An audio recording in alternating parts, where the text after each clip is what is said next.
Bili na natin yung kailangan niyang gamot. Tagal na panahon na rin siyang nagdurusa sa kanyang karamdaman na to. Kaya dyan ate? Ha? Kayanin niyo dyan ha? O, diretso na tayo sa doktor. Ha? Sandali.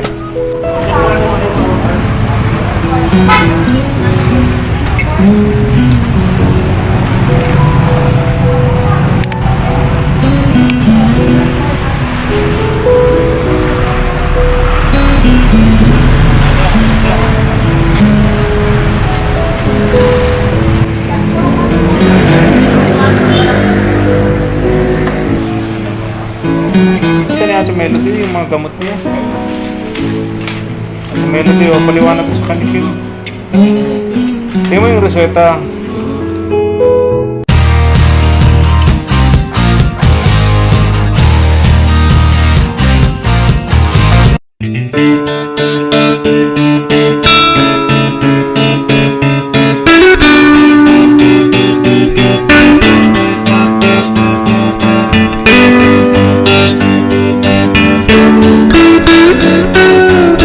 Tara, Kim, good morning. Good morning po. Good morning. Ivan. Good morning po. Okay. Ito kami dito sa lugar ni Ate Melody. 3 araw na po siyang umaga, tanghali at gabi nagte-text sa amin, nagmamakaawa, tulungan daw namin siya. Gusto na raw niya magpakamatay sa problema niya. Tayo na lang daw ang inaasahang tutulong sa kanya. Nung mga nagdaang araw po ay naging busy kami doon sa ibang mga tinutulungan po natin. So ngayong umaga pinag-priority po natin dito itong si Ate Melody. Kumuha na rin po tayo ng tricycle na masasakyan niya kasi wala po siyang makuhang sasakyan. Kaya eto, yan na yan si Ate Melody na yan. Oy, Ate Melody, kumusta kayo? Ha? Okay lang. Okay lang. Kumusta kuya, asawa nyo? Dati lang sir. Ha? Dati lang. O, kaya nyo maglakad dun sa Kaya sir yan. sasakyan? Nakalabas niya, nakalabas-labas mo yun sir. Ha? Nakalabas mo din dyan. Di mo nasasamahan? Pero sir, walang no. Wala pa nga yung isa ko. Nasa naman yung lalaki ko, uwi yun. Oo. Kaya mo Ate Melody? Kaya po sir, kakayanin na lang sir. Ha? Kahit mahirap. Kahit mahirap, kayanin mo mag-isa. Hindi ka talaga pwede kuya yung sumama. Wala sir, ano pa yung isa kong anak ko, wala pa nga. Wala pa. So walang pa pwedeng maiwanan ng mga bata. Wala sir. Wala kang kamag-anak dito? Malapit? Pili kasi yung Hindi na dulog sir. Ha? Yung pati ito nalapit doon. Yung nalapit. So mangyayari po niyan, kami na lang ang sasama kay Ate Melody sa doktor, Kaya no? naman po niya sir daw mag-ano. Ha? Lakad kaya naman daw. Kakayanin naman daw niya, sabi niya. Kaya naman daw po. Tingin ko kay Ate Melody, parang hirap na hirap siya. Ano kaya? Ang gagawin natin doon, pipila yan doon eh. Kasi kung maraming pasyente, pipila doon. Pipilitin mo, kakayanin mo Ate Melody. Kakayanin na po sir, kahit mahirap. Oo. Paano Ate Cherry? Anong masasabi mo sa kaibigan mo? Ano nga sir, talagang naglalabaga. Ha? Hindi yung tawag niya sa akin, umiiyak. Oo nga eh. Kaya naman sigang ano ko sa inyo sir. Araw-araw tumatawag sa akin, nagte-text, nagmamakaawa, tulungan ko daw siya, tulungan natin siya. Kamunas ko yan yun eh. Kamunas ko yan. Ay, siya Oo. nabahan na si mga ano ganito. Oo. Walang pamunas. Ba't bigyan ng pamunas? No? Towel. Wala bang towel dyan? Pwede magamit ni Ate Melody. Tawil. Wala, anong tawag yung tuwalya? Hindi mo yung pwedeng tuwalya. Yung labakara lang. May man nga ni akong labakara na, pinagtatapon yung mga labakara ko. Bakit? Nagmaga na pati yung mga paa mo, ate. O tara Kahit na. kami titinay, ay tulog. Tara na, andun yung tricycle sa labasan. Maghihintay. Para matingnan na natin sa doktor, maresitahan ka na at bili na natin ang gamot na kailangan mo dyan, Ate Melody, ha? Bakit mo naman naisipan na sabi mo parang nawawalan ka na ng pag-asa, gusto mo na magpakamatay, Ate Melody? Hirap na kasi ako. Ay, Ha? hirap na ako.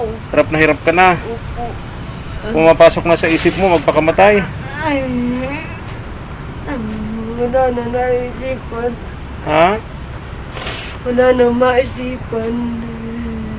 Ay, naku, huwag mong gagawin yun, Ate Melody. Lahat ng bagay, may solusyon. Ganyang problema, pagsubok sa buhay. No? Hirap na kaya ako. Ilang buwan na ito. Ilang buwan na ba yan, Ate Melody? Ha? Ilang buwan na? September pa po ito. Ang tagal-tagal, kalahating taon na din, no? Mahigit. Hirap na ako. Ay, O, tara na. Kayanin mo maglakad, Ate Melody. kaya po kasi. Nako, mainit pati. O. Paano? Kuya, samahan mo na namin tong asawa mo. Ha? Ha? O, sige. Kaya samahan na natin si Ate Melody para malaman natin kung ano ang sakit niya. Binabili na natin yung kailangan niyang gamot. Tagal na panahon na rin siyang nagdurusa sa kanyang karamdaman na to. Kakaibang sakit sa balat, no? Wala daw maalaga ng ano. Ayan. Samahan natin sa doktor para mapacheck upan. Malaman natin ang sakit, nabili natin yung gamot. Kawawa naman tong si Ate Melody.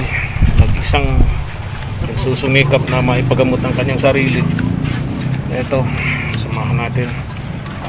Ate, dito kami, ha? Ha? Samahan namin to. Kaibigan mo. Ayan. Hindi nga ano ka to? Oh, lalayan mo ba? Nalalayan mo? Ayan. Ayan, alalayan mo. Ayan. Ayan. Ayan. Okay lang kayo dyan, ate? Ha? Kayanin nyo dyan, ha? O, diretso na tayo sa doktor. Ha? Andali. Ayan. Tingnan natin. Parang JR. Sa ano tayo? Sentro. O, para doktor. Sinong doktor? Kim. May provincial hospital. Tapat yung mga doktor doon, mga klinik doon, no? Pwede kay doktor Badilya. Ay, di bali, punta natin. Oo. Tara, parang JR. Iisipan niya, pakamatay na daw siya. Kaya nga sir. Hmm? Kaya nga sir, paano hindi maiisipan? Tatingnan mo naman ang asawa. Wala man din ano talaga. Hindi sinamahan, ano? Pamilya dito. Dapat asawa niya naintindihin niya. Oo, tama. Tingnan mo siya. Dali lang, Ate Melody, ha. Hinihintay natin yung isa pang sasakyan natin at di tayo magkakasya. Para sulo mo dito sa loob, no? Ate, okay ka lang, ha? Saglit lang, ha? Hintayin natin yung isa pang masasakyan natin. Sandali. Sa Lourdes Hospital. Yung Derma Clinic kasi, sarado, no? Kaya dito kami ni Kim sa hospital. Ate, okay ka lang? Okay ka lang po, ate? Ha? Ano? Ha? Masakit yung mga sugat ko. Sakit, mga sugat mo. Dito na tayo sa ospital. Kasi yung Derma Clinic sarado. Kaya dito, baka kunan ka ng mga lab test, no? Para malaman natin kung ano talaga yung sakit mo. Ano, nakausap mo sa loob? Oo. Ano sabi? Katapos niyan, nag-undergoes na namin. Sunod na daw tayo pagkatapos ng ibang pasyente sa loob. Okay. Tayo malapit natin. Malapit na tayo. Nakapila tayo sa dami ng ano. Alam mo naman sa health protocol na sinusunod, no? Talagang napila ng matagal, no? Sandali lang po, ate, ha. At susunod na po tayo. Malapit na rin tayo, Ate Melody, ha.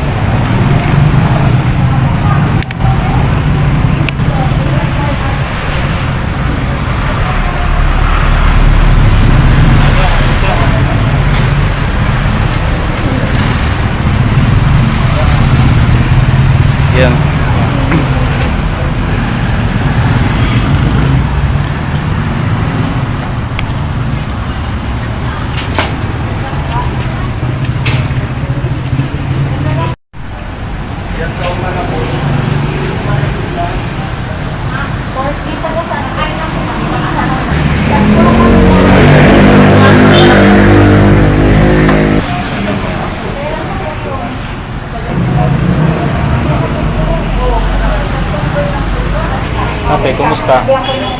Kumusta po? Okay lang? Kaya nyo? Yan, sakit. Ha? Yan, sakit. Sakit na masakit? Alin daw masakit yan? Hindi ko nagmahal ko. Ha? Ganyan?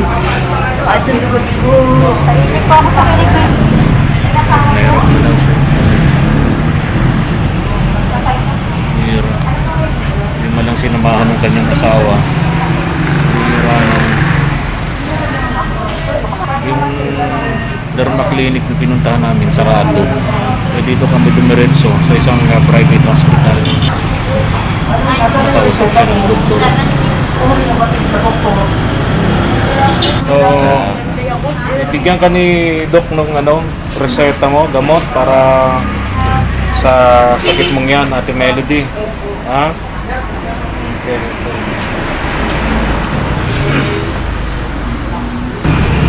Gutom na gutom kayo, Ate Melody. Gutom na gutom kayo. Ha? Nang ay. Nang sabi ng asawa niyo, ba't hindi kayo sinamahan? Wala daw pumunta sa mga bata. Hira naman yung asawa mo, Ate Melody. Ayan. Tapos ang check-up, mabili lang muna kami ng mga gamot. Ayan. Pasok, ilalagay po sana namin sa wheelchair. Kasi nakakalakad pa daw siya. Kaya lalakad na lang siya.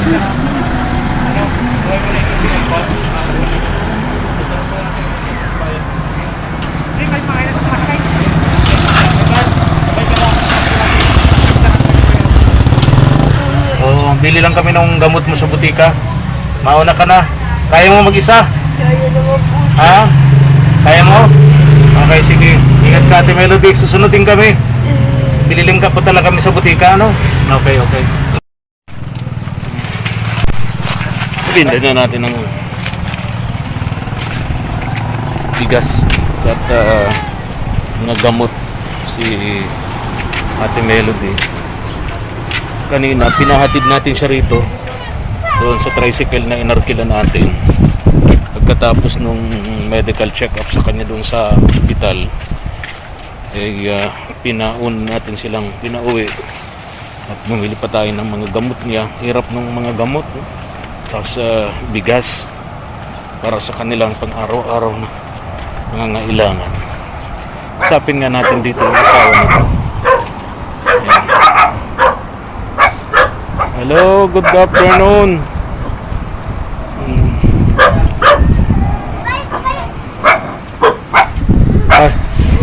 Pasok mo natin yung bigas. Pasok mo na yung bigas.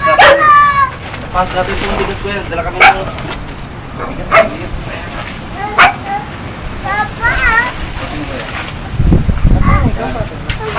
Daw po, sir.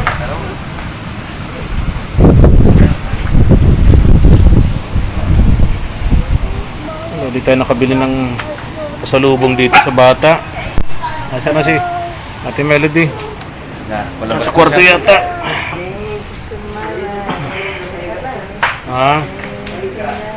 Ito po yung mga gamot niya, binili namin. Kanina ho, pinauna na namin siya rito at dumaan pa kami sa butika, naghanap pa kami ng mga gamot niya. Then bumili kami ng bigas para sa inyong konsumo. Salamat po, sir. Yan. Oo. And Makakabangon ka. para mainom na niya itong gamot niya. Yan, lahat po yan, iinumin ng may Oo. laman po ang tiyan, ha? Iinumin ito, pakakain, ha? Ano po yan, sir? 3 times a day po yan? Papaliwanag namin sa kanya isa-isa, ha? At sa Wala kayo. kami. Akayin mo. Nahihirapan naman. Ito naman, oo. Nahihirapan na nga yung asawa niya. Hindi pa akayin. Dahan-dahan lang po. Paliwanag mo Kim sa kanilang iinumin. Rami. Oh. Kaya ano to? Dito sa table. Dito. Kunin mo yung table. Lagay mo dito para maliwanagan ni Happy. Yung kanyang mga iinuming gamot. Ito yung Ang dami mo, Ate Melody. yung doktor. Inumin ng gamot. Lapit mo. Lapit mo pa para makita ni Ate Melody yung mga gamot niya. Ate Melody, o paliwanag mo sa kanya, Kim. Ito ay ganito. Tingnan mo yung reseta. Itong prednisone, iinumin niyo po ito ng 2 times a day. Umaga at gabi. Nandiyan naman sa lista, di ba? Yung sa reseta. Oo, meron Yan. dito naman, ha? Susundin. Dyan po. Tapos ito naman, yung Saselin, ito 4 times a day. Po, ito may mga oras naman po. 8, 12 noon, tapos mas 4, gabi. Ito naman, vitamins niyo po ito, once a day man lang po ito. Once a day, For vitamins. 30 days. Good for 30 days. Tapos Omeprazole, antibiotic. Ito, once a day po ito. Opo, Ang oras iniinom ni Kuya. po, umaga, alas 8 po. Dapat nag-breakfast kayo, Yan. Ate Melody, ha? Kaya dapat nag-breakfast siya, kuya, ha? Ito sa umaga lang ano sir.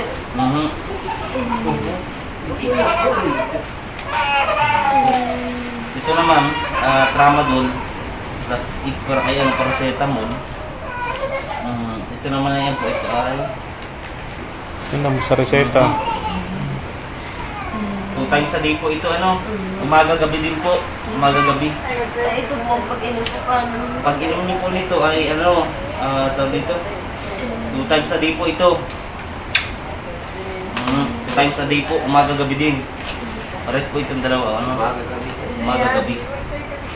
Pakakain ng umaga, bago matulog, pakakain ng hapunan. Ito, Sa corner po, ito, umaga lang po ito. Oo. Umaga lang ito. Tapos Cloxacillin, ito naman yung 4 na beses sa isang araw inumin. Paliwanag mo maayos, kuya, ha? Dapat, kuya, naintindihan mo masyado, ha? Baka magkamali ka ng painom kay Ate Melody. Gamot.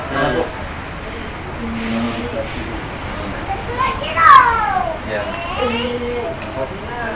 Vitamins, once a day naman po yan. Alas 8. Sumara alas 8 ng umaga po. Inumin. Basahin niyo po yung mga gamot tatay, ha. Ayan po, may mga na yan.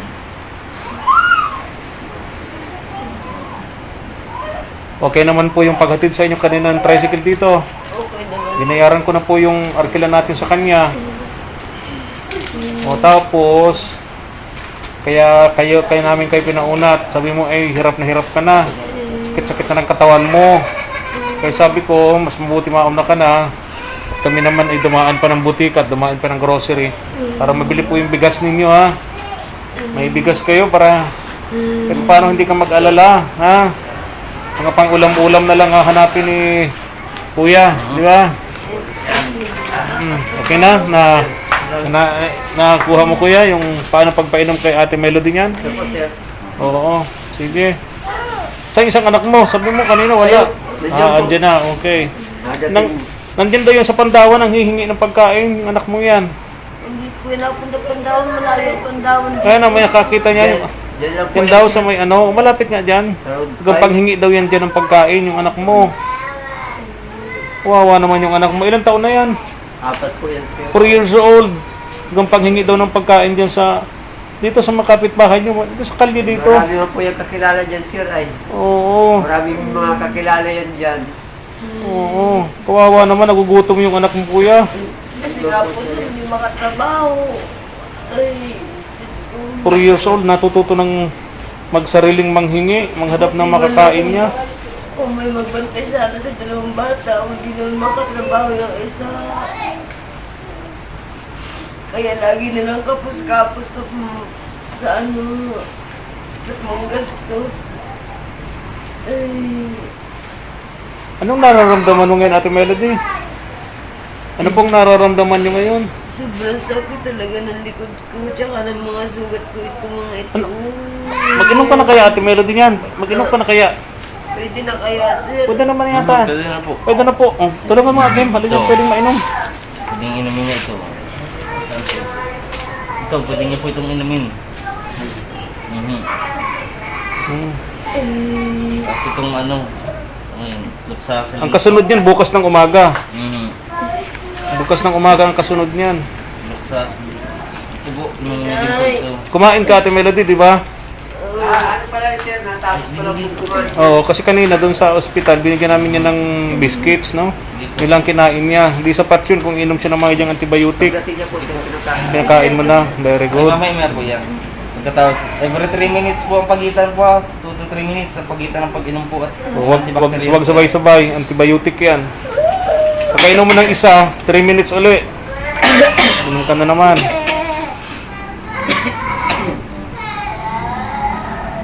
Ba't mapait? Aliman niyo naman sa kitchen niya. Pait. Papait ang alin ate. Baka doon niya sa gamot lang yun. Alin ang mapait ate?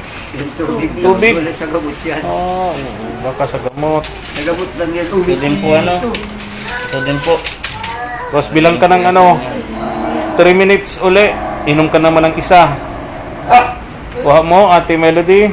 Kuha mo po kuya. Ito Sige kuya, po. vitamins po ito ha. Pag umaga lang. Pag umaga po ito inom isang beses lang. Every day after breakfast. Opo, pwede ka pong uminom yan. Oo. Once a day din po yan. Ang sabi yan.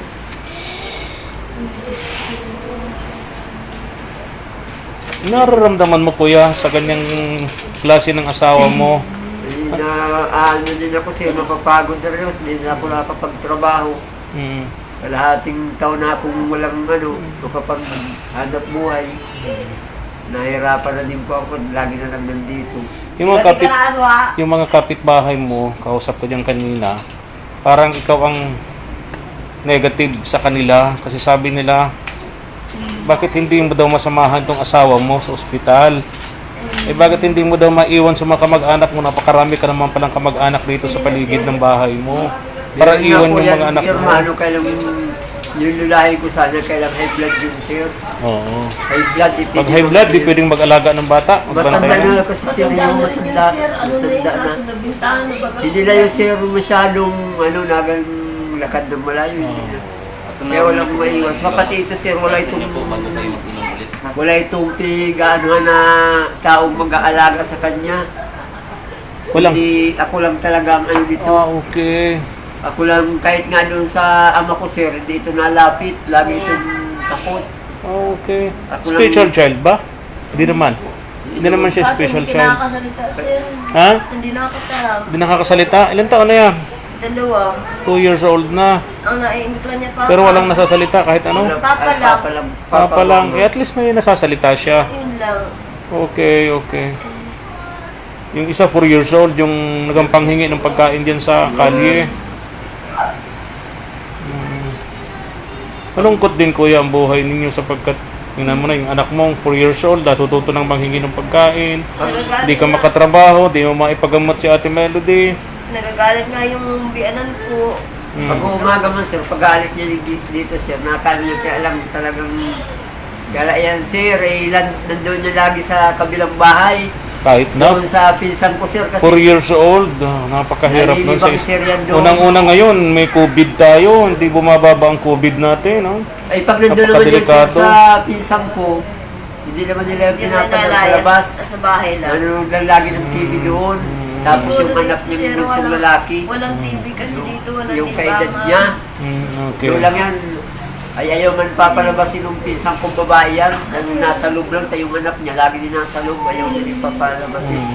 Kasi tayo tabi mo bang malula. Oh, sige na, ha? Kami aalis na. Hindi po sir. At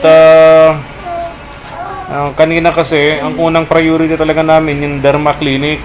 Pagdating namin dun sa Derma Clinic, sarado. Kaya napagdesisyon na namin ni Kim na dalhin siya sa ospital, dun sa private hospital.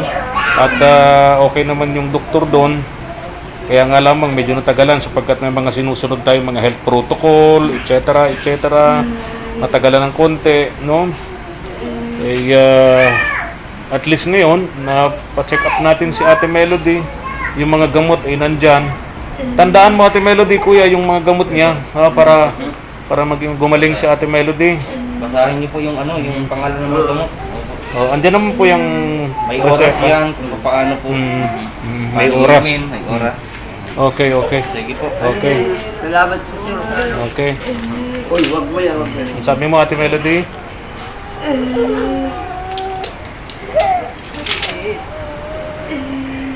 Ano pala na inom?